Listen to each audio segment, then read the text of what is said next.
Vivax chapter number 1 और chapter का नाम है the Indian constitution.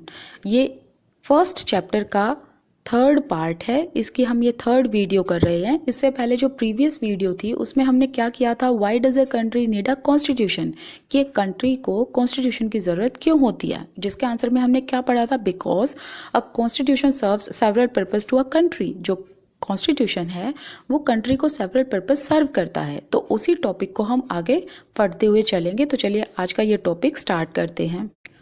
Another important function that a constitution plays in democracy is to ensure that a dominant group does not use its power against other less powerful people or less powerful groups। एक another important function constitution का ये है कि जो constitution है वो ensure करता है डेमोक्रेसी में कि जो डोमिनेंट ग्रुप के लोग हैं वो लेस पावरफुल पीपल के अगेंस्ट अपनी पावर का यूज़ नहीं करेंगे।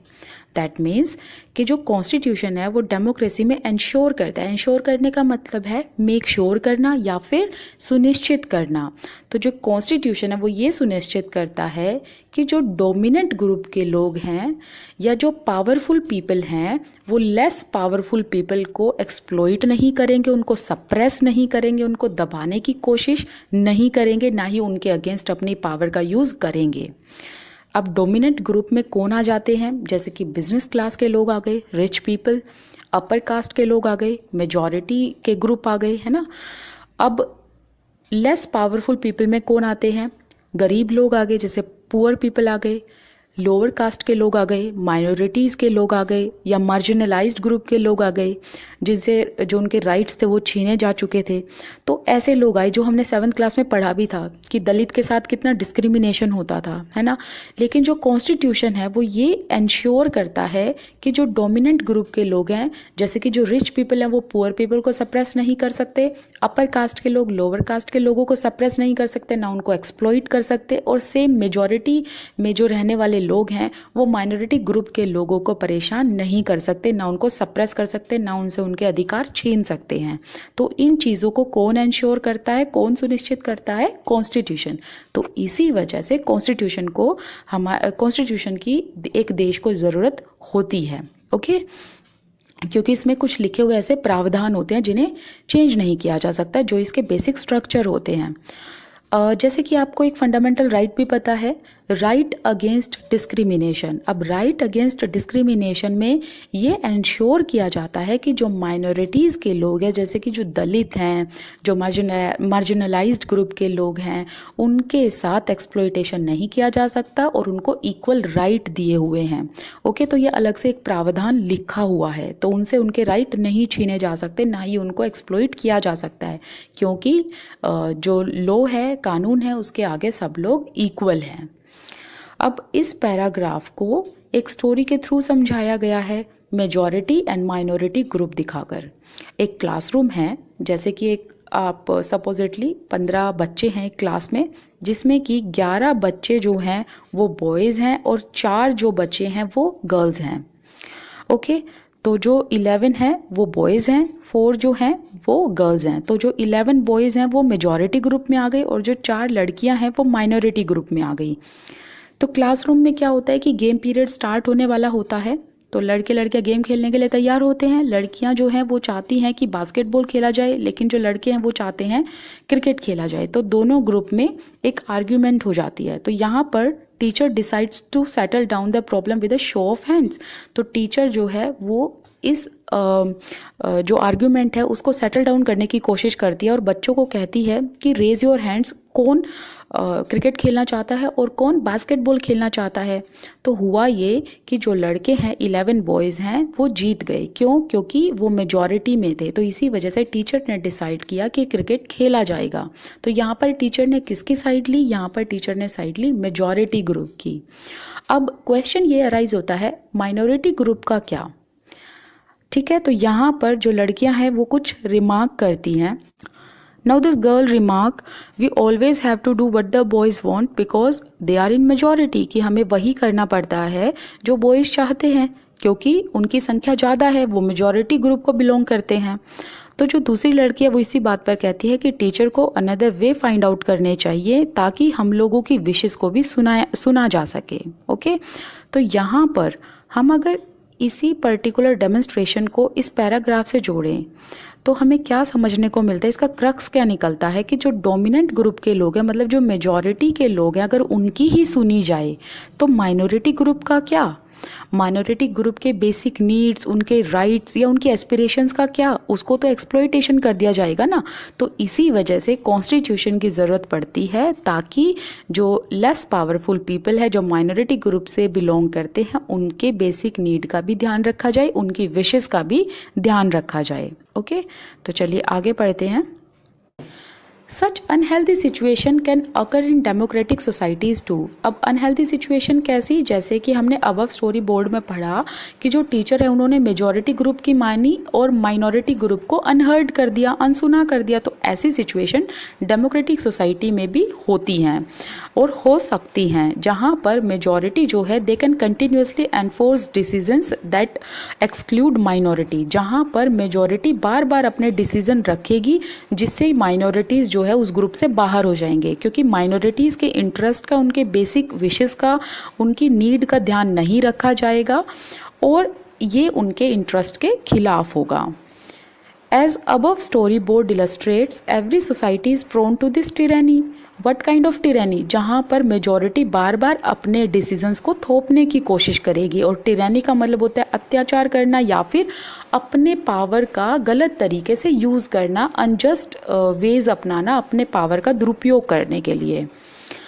The Constitution usually contains rules that ensures that minorities are not excluded from anything that is routinely available to the majority। अब जो कॉन्स्टिट्यूशन है वो ये इंश्योर करता है कि उसमें ये रूल है कि जो माइनॉरिटीज़ है उनको किसी भी चीज़ से एक्सक्लूड नहीं किया गया है, उनके पास सभी वो बेसिक लाइक उनके पास सभी बेसिक राइट हैं जो मेजॉरिटी के लोगों के पास हैं। ओके, चाहे वो प्रधानमंत्री हो, चीफ मिनिस्टर हो, या वो अपर कास्ट के लोग हो, लोअर कास्ट के लोग हो, मेजॉरिटी से बिलोंग करते हो कोई लोग, या माइनॉरिटी से बिलोंग करते हो, दलित हो, रिच हो, पुअर हो, सभी के पास सेम लॉ है, because everybody is equal in front of law. कानून के आगे सब लोग समान हैं।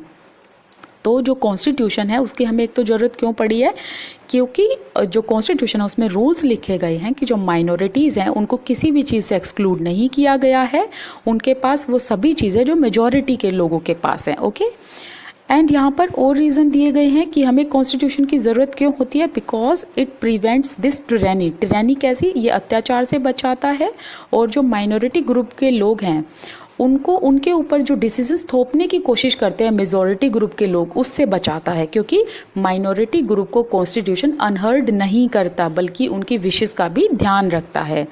और सेकंड एक ये रीज़न है that it prevents domination by the majority of a minority, कि जो मेजॉरिटी ग्रुप के लोग हैं वो माइनॉरिटी ग्रुप को डोमिनेट करने की कोशिश करते हैं, ये उससे बचाता है कॉन्स्टिट्यूशन, क्योंकि माइनॉरिटी ग्रुप के लोगों की भी सुनी जाती है, उनके एस्पिरेशंस का, उनकी नीड का भी ध्यान रखा जाता है, प्लस सभी लोगों के पास इक्वल राइट है और सभी सिटीजन इक्वल हैं in front of law. This can refer to one community dominating another, that is called inter-community domination, and when the member of one community dominating other within the same community, that is called intra-community domination। Now this is quite important, ध्यान से सुनना। Inter-community domination किसे कहा जाता है, जब एक community के लोग दूसरी कम्युनिटी के लोगों को सप्रेस करें, जैसे कि हिंदू और जो मुस्लिम हो गए। अब ये दोनों डिफरेंट कम्युनिटी हो गई, तो एक दूसरे को अगर ये सप्रेस करें, हिंदू मुस्लिम को करें या फिर मुस्लिम हिंदू को करें, तो इसे क्या कहा जाता है, इंटर कम्युनिटी डोमिनेशन। ओके, जिसमें डिफरेंट कम्युनिटी एक दूसरे को डोमिनेट करे। लेकिन इंट्रा कम्युनिटी डोमिनेशन क्या होता है, जब एक ही कम्युनिटी के लोग अपनी ही कम्युनिटी के, मतलब सेम कम्युनिटी के लोगों को दबाने की कोशिश करें। जैसे कि अगर हम हिंदू कास्ट में देखें, अपर कास्ट के लोग लोअर कास्ट के लोगों को सप्रेस करने की कोशिश करें, एक्सप्लॉइट करने की कोशिश करें, तो उसे इंट्रा कम्युनिटी कहते हैं। ओके, इंटर कम्युनिटी क्या, जब डिफरेंट कम्युनिटी के बीच में लाइक डोमिनेशन हो, और इंट्रा कम्युनिटी जब सेम कम्युनिटी के बीच में डोमिनेशन हो। Okay, the third significant reason why we need a constitution is to save us from ourselves. अब थर्ड सिग्निफिकेंट रीज़न ये है कि हमें कॉन्स्टिट्यूशन की ज़रूरत इसलिए पड़ती है क्योंकि ये हमें अपने आप से बचाता है। अब पहले टू सिग्निफिकेंट रीज़न ये थे कि जो कॉन्स्टिट्यूशन है ये किस किस चीज़ से प्रिवेंट करता है, टायरनी से प्रिवेंट करता है, डोमिनेशन से प्रिवेंट करता है। नाउ थर्ड रीज़न इज़ कि ये हमें अपने आप से बचाता है। अब ये जो चीज़ है सुनने में तो कितनी स्ट्रेंज लग रही है, कितनी अद्भुत लग रही है कि हमें अपने आप से कैसे बचाता है। इसका मतलब ये है कि हम कभी कभी ना किसी इशू पर स्ट्रोंगली फील करके कुछ ऐसे डिसीजन बना लेते हैं जो कि हमारे लार्जर इंटरेस्ट के अगेंस्ट होते हैं, जो हमारे लिए बिल्कुल भी सही नहीं होते। तो हम कभी कभी ऐसे डिसीजंस, रॉन्ग डिसीजंस बना लेते हैं जो हमारे बेनिफिट में नहीं होते, और लार्जर पर्सपेक्टिव पर अगर हम उन डिसीजंस को रखें तो वो हमारे लिए बेनिफिशियल नहीं होते। ऐसे रॉन्ग डिसीजन से कौन बचाता है? हमें कॉन्स्टिट्यूशन बचाता है। जैसे कि इसके लिए एक इन्होंने एग्जाम्पल दिया है डिक्टेटरशिप का। देखिए, जैसे कि सपोज कीजिए कि किसी को अगर ऐसा फील हुआ कि डेमोक्रेसी जो है वो यहाँ पर काम नहीं कर रही अच्छे से, यहाँ की जो पॉलिटिकल पार्टीज़ है वो करप्टेड है, तो उस इमोशंस में आकर एक ग्रुप ऑफ पीपल जो है वो ये कह सकते हैं कि इससे अच्छा होता यहाँ पर डिक्टेटरशिप होता। लेकिन उनको ये नहीं समझ में आया या समझ में नहीं आ सकता है एक टाइम पर कि जो डिक्टेटरशिप है वो लॉन्ग रन के लिए सक्सेसफुल नहीं है, क्योंकि डेमोक्रेसी में तो आपको बेसिक राइट मिलते हैं, इक्वल राइट मिलते हैं, सबके समान रूप से राइट मिलते हैं। लेकिन डिक्टेटरशिप में आपसे वो राइट आपसे छीन लिए जा सकते हैं, क्योंकि रूल करने वाला तो एक ही इंसान होगा फिर डिक्टेटरशिप में, और वो आपसे वो रूल आपके छीन सकता है और अपने तरीके से कंट्री को चला सकता है।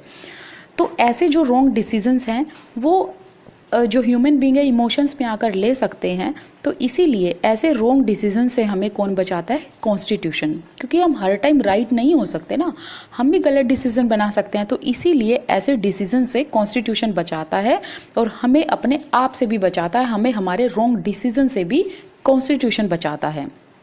यहाँ पर एक स्टोरी दी गई है कि जो शबनम है वो थोड़ी डिलेमा में है, she is in a fix, मतलब एक डिलेमा में है कि वो क्या करे, टीवी देखे या एग्ज़ाम की तैयारी करे। और उसको एक डिसीज़न एक डिसीज़न मेक करना है कि उसके लास्ट 2 चैप्टर रह गए हैं। अब वो ये सोच रही है कि वो टीवी प्रोग्राम देखे जो कि उसका फेवरेट प्रोग्राम है, या फिर वो लास्ट के जो 2 चैप्टर्स हैं उसको रिवाइज़ करे। तो शबनम जो है वो यहाँ पर जो अपने पेरेंट्स के रूम में जाती है तो उसकी मदर कहती है कि Shabnam, why are you looking so worried, कि तुम इतना चिंतित क्यों लग रही हो, इतनी वरिड क्यों हो। तो यहाँ पर जो शबनम है वो कहती है कि मुझे टीवी प्रोग्राम भी देखना है, लेकिन मेरा कल एग्ज़ाम भी है। तो यहाँ पर वो कहती है कि आप लोग टीवी देख रहे हो तो इसी वजह से मैं भी टेम्प्ट हो रही हूँ, मुझे भी लालच आ रहा है टीवी देखने का। तो क्यों ना एक काम करते हैं कि कोई भी आज की रात में टीवी नहीं देखेगा, ताकि मैं टेम्प्टेड फील ना करूँ। तो इसी वजह से जो उसकी मदर है वो टीवी को ऑफ कर देती है। तो यहाँ पर जो शबनम है वो अपने लास्ट 2 चैप्टर्स को रिवाइज करती है, और जब नेक्स्ट डे वो एग्ज़ाम देने जाती है तो यहाँ पर वो सोचती है कि अच्छा हुआ मैंने टीवी प्रोग्राम नहीं देखा, क्योंकि जो लास्ट 2 चैप्टर्स हैं उससे काफ़ी क्वेश्चंस आए हैं। तो यहाँ पर इसने डिलेमा में एक जो डिसीज़न है वो बनाया, लेकिन वो डिसीज़न कैसे बनाया? इसने अपनी पेरेंट्स की हेल्प से बनाया। ओके, तो ये अगर रॉन्ग डिसीजन बना लेती तो इसके एग्ज़ाम्स ख़राब हो जाते। तो यहाँ पर इसने सही डिसीजन बनाया, और जो डिसीजन इसने किसी की हेल्प से बनाया, तो जिसकी हेल्प से बनाया मतलब कि इसको किसने सेव किया, किसने बचाया? इनके पेरेंट्स ने। तो उसी तरीके से हमें हमारे रॉन्ग डिसीजंस होने से कौन बचाता है? Constitution. Similarly, the Constitution helps us to protect us against certain decisions that we might take that could have an adverse effect on large principles that the country believes in. तो इसी तरीके से Constitution हमें बचाता है हमारे wrong decisions को बनने से, या wrong decisions जो हम लेते हैं वो adverse effect डाल सकते हैं, मतलब adverse मतलब बुरे, गलत इफेक्ट डाल सकते हैं लार्जर प्रिंसिपल्स पर अगर हम उनको देखें तो। क्योंकि हम कंट्री के लिए रॉन्ग डिसीजन लेंगे तो वो हमारे लिए एडवर्स इफेक्ट डालेंगे ना। फॉर एग्जांपल कि अगर कोई ये फील करता है कि जो डेमोक्रेसी है या जो डेमोक्रेटिक पॉलिटिकल पार्टी है वो सही से काम नहीं कर रही, इसमें जो करप्शन है बहुत ज़्यादा हो रहा है, तो इसी वजह से अगर कुछ ग्रुप के लोग ये सोचें कि इससे अच्छा यहाँ पर डिक्टेटर सेटअप हो जाता, डिक्टेटरशिप आ जाती, तो उससे क्या होता कि जो करप्शन है वो ख़त्म हो जाता। लोगों को ऐसा लगता है, ऐसा डिसीज़न वो बना सकते हैं, लेकिन वो ऐसे डिसीज़न बनाते हैं इमोशंस में आके, क्योंकि उन्हें ये रियलाइज़ नहीं होता अपने इमोशंस में, अपनी फ्रस्ट्रेशन में, कि लॉन्ग रन के लिए डिक्टेटरशिप या डिक्टेटोरियल रूल जो है वो हमारे इंटरेस्ट के खिलाफ होता है। उसमें हमारी बेसिक नीड का ध्यान नहीं रखा जाता, हमारी लिबर्टी हमसे छीन ली जाती है, हमारे फ्रीडम हमसे छीन लिया जाता है। अब डेमोक्रेसी के अंदर तो क्या होता है कि सबको बोलने का अधिकार है, लाइक फ्रीडम ऑफ स्पीच सबके पास है, and there is like right to freedom, right to equality, right against discrimination. लेकिन डिक्टेटोरियल रूल में ऐसा कुछ भी नहीं होता, आपसे सारे आपके इंटरेस्ट छीन लिए जाते हैं। A good constitution does not allow these whims to change its basic structure. whims का मतलब होता है कि इमोशंस में आकर कोई डिसीजन ले लेना, या फ्रस्ट्रेशन में आकर डिसीजन लेना, या फिर सनक जिसे कहते हैं। तो इसके चक्कर में कॉन्स्टिट्यूशन जो है वो अपने बेसिक स्ट्रक्चर को चेंज नहीं करता। ओके तो अच्छा कॉन्स्टिट्यूशन वही होता है जो इन विम्स को नहीं मानता और अपने बेसिक स्ट्रक्चर को चेंज नहीं करता, and it does not allow for the easy overthrow of provisions, और ना ही ये अपने प्रोविजंस को इतना ईजीली ओवरथ्रो करता है। जो प्रोविजंस हमें क्या गारंटी करते हैं, राइट ऑफ सिटीजन, जो हमारे राइट्स को बचा कर रखते हैं एंड हमारी प्रोटेक्शन करते हैं, हमारी फ्रीडम को प्रोटेक्ट करते हैं, हमारी आज़ादी को प्रोटेक्ट करते हैं। क्योंकि डेमोक्रेसी में सभी लोगों के पास इक्वल राइट है और सभी लोगों के पास फ्रीडम है ना, और फ्रीडम ऑफ स्पीच है। तो यहाँ पर जो ये फ्रीडम है, जो राइट है, इनको कौन बचा कर रखता है? इनको कॉन्स्टिट्यूशन में जो प्रोविजंस है वो बचा कर रखते हैं। तो ये विम्स के चक्कर में ऐसा नहीं होता कि बेसिक स्ट्रक्चर चेंज कर दिया और लोगों ने कहा तो ये प्रोविजंस चेंज कर दिए, ऐसा नहीं होता। तो हालांकि जो हमारा कॉन्स्टिट्यूशन है ना तो ये रिजिड है ना ही ये फ्लेक्सिबल है, ये दोनों है। ठीक है, ये रिजिड भी और फ्लेक्सिबल भी है। जहाँ पर ज़रूरत होती है वहाँ पर अमेंडमेंट कर दिया जा सकता है, लेकिन इसका मतलब ये नहीं है कि लोग जो है अपने लार्जर पर्सपेक्टिव पर, अपनी सनक में या अपने फ्रस्ट्रेशन में कुछ भी अपना डिसीजन दे दे तो कॉन्स्टिट्यूशन के रूल में वो चीज़ आ जाएगी, ऐसा नहीं है। जो बेसिक स्ट्रक्चर हैं वो कभी चेंज नहीं होंगे। जैसे डेमोक्रेसी है यहाँ पर तो ये है। ओके तो ऐसा है कि जो ये कॉन्स्टिट्यूशन है ये हमें 3 चीज़ों से बचाता है: tyranny, domination by the majority of a minority, and third one is ये हमें अपने आप से बचाता है। ओके तो यहाँ पर जो हमारा ये टॉपिक है, why does a country need a constitution, वो यहाँ पर फिनिश हो जाता है। और कल हम की फीचर्स, आज हम इंडियन कॉन्स्टिट्यूशन के की फीचर्स के बारे में बात करेंगे, कॉन्स्टिट्यूएंट असेंबली के बारे में बात करेंगे। प्रीवियस वीडियो में हमने क्या कंप्लीट किया था? Why does a country need a constitution, why constitution is so important to us. तो आज हम उसके की फीचर्स के बारे में बात करेंगे। तो चलिए स्टार्ट करते हैं अपना topic. By the beginning of 20th century, अब 20th सेंचुरी के बिगनिंग में हमारे देश में बहुत सारे चेंजेस हुए, जिसमें से एक चेंज ये था कि लोगों के अंदर उस टाइम पर एक फायर आ गया था कि अब लोगों को इंडिपेंडेंस चाहिए ब्रिटिश रूल से। अब लोग ब्रिटिश रूल को इरेडिकेट करना चाहते हैं कंट्री से। अब हम यहाँ पर बात करें ना बिगनिंग ऑफ 20th सेंचुरी की, तो 20th सेंचुरी का बिगनिंग कहने का मतलब क्या है? इसका मतलब है हम बात कर रहे हैं from 1900 era, like 1901, 1902, 3, 4, 5 so on and so fourth. तो हम उस ईयर की बात कर रहे हैं। ओके तो उस टाइम पर एक मूवमेंट था, इंडियन नेशनल मूवमेंट, जिसके अंदर man, women, children, nationalist, leaders, reformers सभी लोग थे जो स्ट्रगल कर रहे थे इंडिपेंडेंस के लिए, आज़ादी के लिए लड़ाई लड़ रहे थे। तो जो ये मूवमेंट था इसमें एक फायर देखने को मिली, एक एक्टिवनेस देखने को मिली कि अब तो आज़ादी चाहिए ही चाहिए, डू एंड डाई वाली सिचुएशन हो गई थी। तो ये कब हुआ? ये हुआ था 1900 से, लाइक जो 20th सेंचुरी है उसके बिगनिंग में इस मूवमेंट में एक एक्टिवनेस, एक फायर देखने को मिली कि जो ब्रिटिश रूल है उससे अब आज़ादी चाहिए। और जो ब्रिटिशर्स थे वो यहाँ पर काफ़ी सालों से, लाइक ओवर 200 ईयर्स हो चुके थे यहाँ पर उनको रूल किए हुए, यहाँ पर अपनी कॉलोनीज़ को स्टैब्लिश किए हुए। तो उससे लोग यहाँ के आज़ादी पाना चाहते थे, जो भी नेशनलिस्ट थे। During the freedom struggle, the nationalists had devoted a great deal of time to imagining and planning what a free India would be like.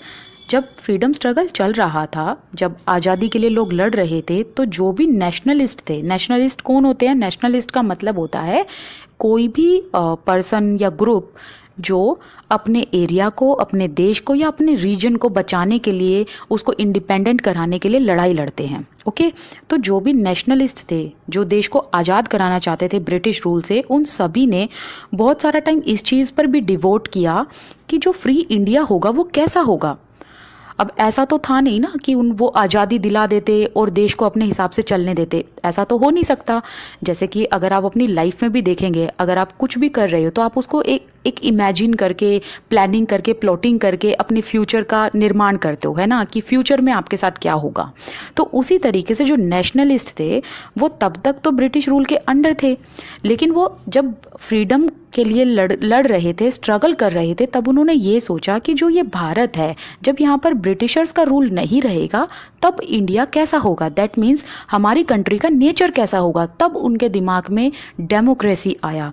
अब वो उसका रीज़न ये रहा क्योंकि ब्रिटिशर्स के अंडर बहुत ज़्यादा लोगों ने यहाँ पर एक्सप्लॉयटेशंस देखा। ब्रिटिशर्स के अंदर लोगों को फोर्स किया जाता था रूल्स को ओबे करने के लिए, ठीक है, मतलब कहीं भी कंट्रीब्यूशन हमारा था ही नहीं।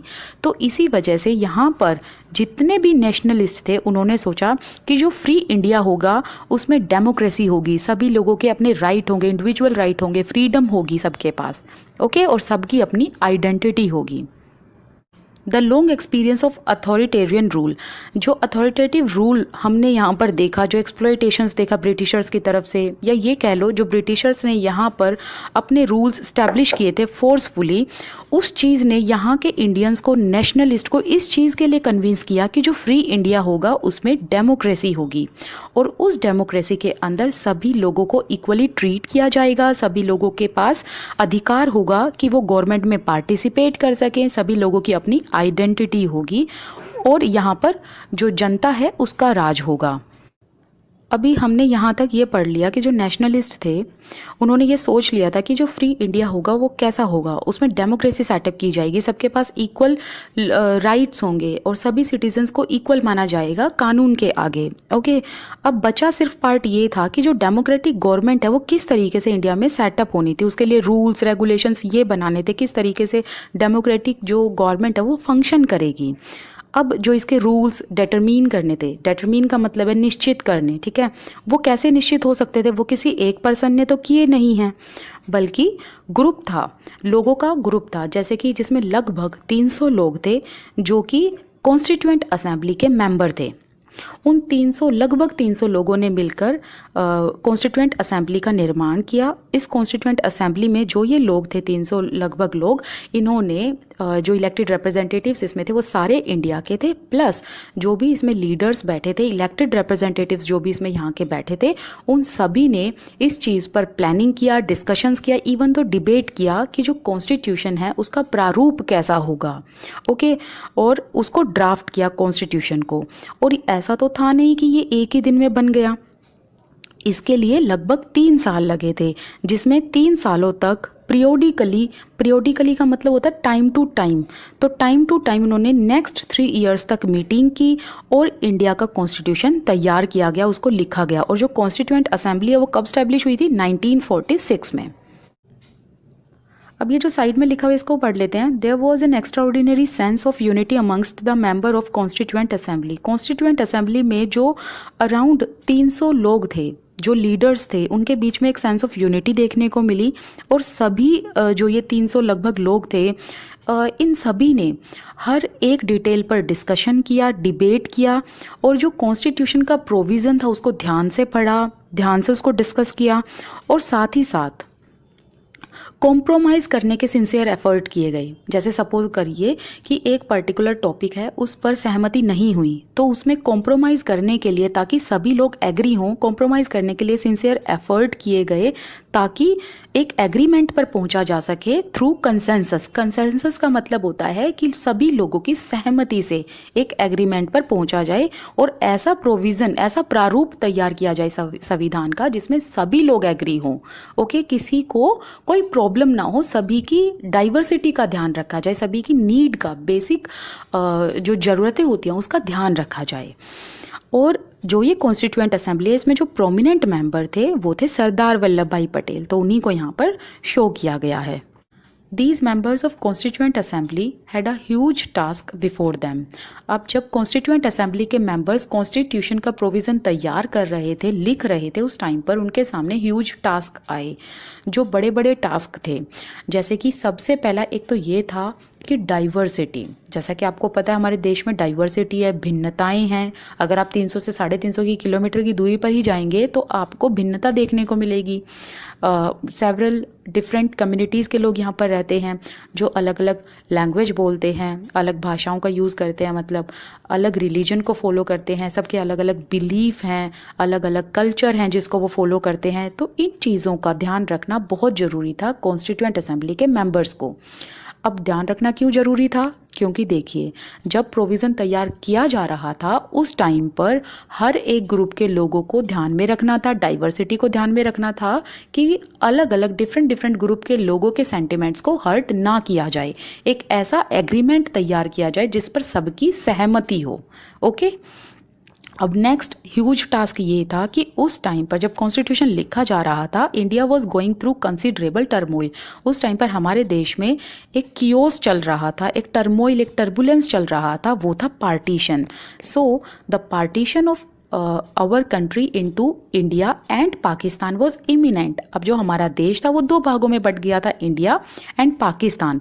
तो एक बड़ा टास्क ये आया कॉन्स्टिट्यूएंट असेंबली के मेंबर्स के सामने कि जो अब इंडिया में लोग बच गए हैं, डाइवर्स जो लोग बच गए हैं, उनके बीच में एक हार्मनी, एक पीस को स्टैब्लिश करना था। तो इस तरीके से प्रोविज़न लिखा गया।